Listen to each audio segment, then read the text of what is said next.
Jeshi la Polisi mkoa wa Njombe linapenda kutaarifu umma kuwa lilikuwa likiendelea na uchunguzi juu ya tukio hili la kupotea kwa askari wa Jeshi la Magereza toka tarehe 7 mwezi huu wa 9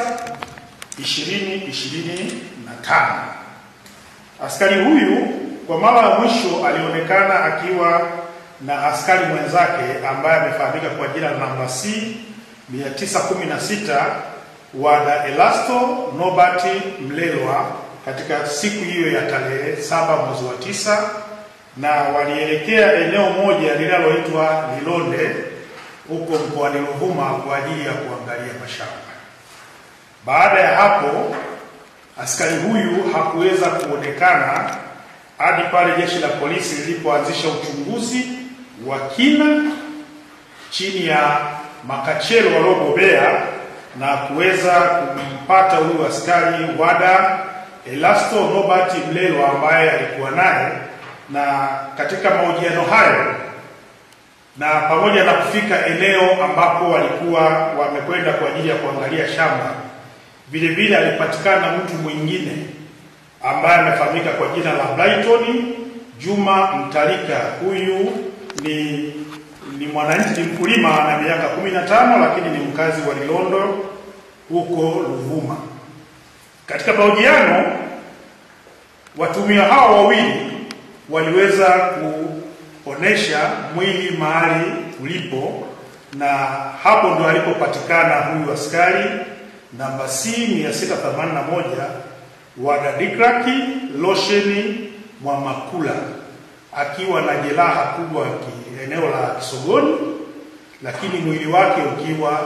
umechomwa moto na kufukiwa katika maeneo ya mashamba. Kwa hiyo katika ufuatiliaji wa tukio hili, Jeshi la Polisi wakati likienda katika hospitali ya Lilondo kwa ajili ya kumpata daktari ili aweze kuja kufanya postmortem, mtumiwa huyu askari magereza baada ya kuona mambo yamebainika na yako wazi, aliamua kujiondoa uhai wake kwa kuruka kutoka kwenye gari na kuangukia kichwa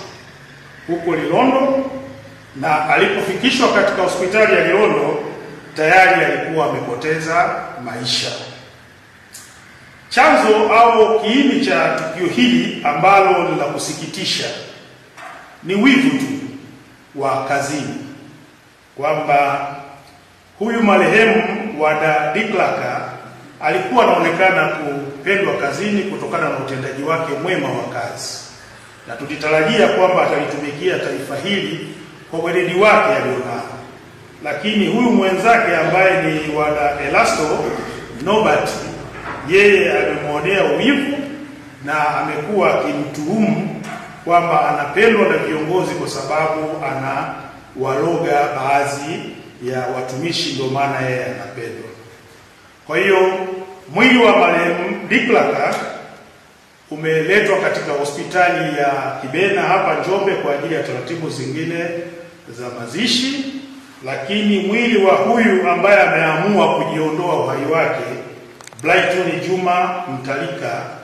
yeye mwili wake umehifadhiwa katika hospitali ya Madaba kule Ruvuma kwa ajili ya kusubiri uchunguzi wa daktari.